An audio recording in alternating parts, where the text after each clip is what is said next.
Hello, beautiful, wonderful souls. Welcome back. This video, oh wow, I can't see myself. There you go. I wanted to talk about self-sourcing. And self-sourcing is this idea, this concept that you are the source of you, right? If you take a moment, if we think about, realize that everything that exists, everything that is actually coming from the same isness, the same stuff, the same source, the same God.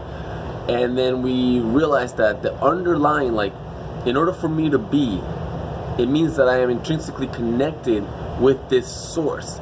So when I say self, I mean specifically the part of me, not like the perceived self. You know, the perceived self is it's like more of an imagination. It doesn't really exist, or it has like a secondary existence that we grant it, but it's not who and what you truly are. What you truly are is the source of this beingness, this perceived self. So you can think of it as like the life force that animates your body, that spark that you feel in your heart, especially when you're in states of joy and love. That's amplifying the frequency, the current of energy, right? Which is like a signal that you're picking up, that the body itself picks up, kind of like a Wi-Fi signal being picked up by your computer or by your phone. You're not the phone or the computer, you're the signal, the data, the information that's coming through. And that's like a living energy, a living quantum, infinite, eternal energy, which does not change.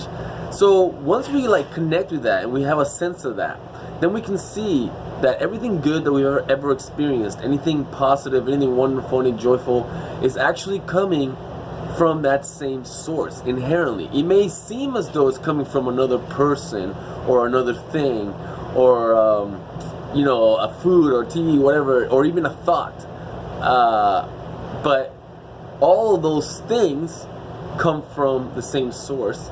And it's just like those are just avenues that sometimes the source, which is you, takes in order so that you can be in a relationship with yourself in many forms. So just like identifying this source as self, identifying self as the source and not the perceived self, the one that has a storyline and a label. Anything which can have a label or a story around it is the secondary reality, right? The source, the isness, the stuff, this stuff right here, the present, it's like, it's everywhere, like, right? It's all around us, right? Cup your hands and your hands are full of it. That stuff is present, immediately present, available to you at any moment. And you can simply, by turning your attention towards it, towards the infinite, eternal, underlying oneness, like, it's almost like the canvas. If life were a painting, this stuff, this reality, would be the canvas upon which the painting can exist, and the paint itself.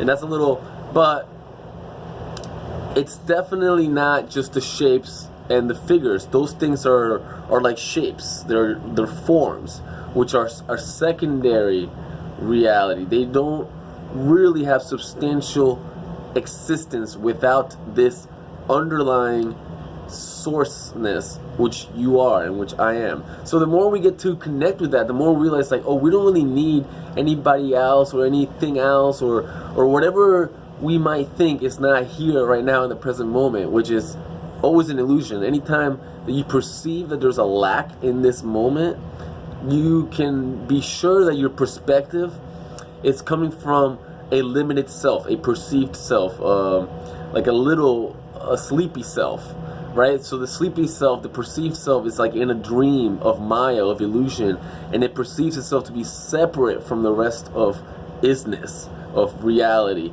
And so it's constantly wanting to go out there and get something from other people, places, things, ideas, thoughts. And it's all fine and good to interact with the world of Maya, the illusion, the secondary reality. It's all well and good to do that, but do not cling to that. As soon as you start clinging to that, that's where you start having the suffering. Even the suffering is part of the dream. Even the suffering isn't real. Everyone is perfectly realized at every moment. It's only the perceived self, the imagined self, which is not realized. And the only reason it's not realized is because we as source are creating it to be so. So when we realize this, it's not like, oh, I don't need anybody, like, oh, the world is such a mean place and I resent it, I don't need anyone, it's just me. It's not that kind of, it's just the kind of, like, I'm really fulfilled with myself because I'm lit from within. I am a light unto myself. I am a attention unto myself. I exist purely, divinely, inherently, regardless of anything that might be happening in this exterior, form, the duality, the matrix. The matrix starts in time when the perceived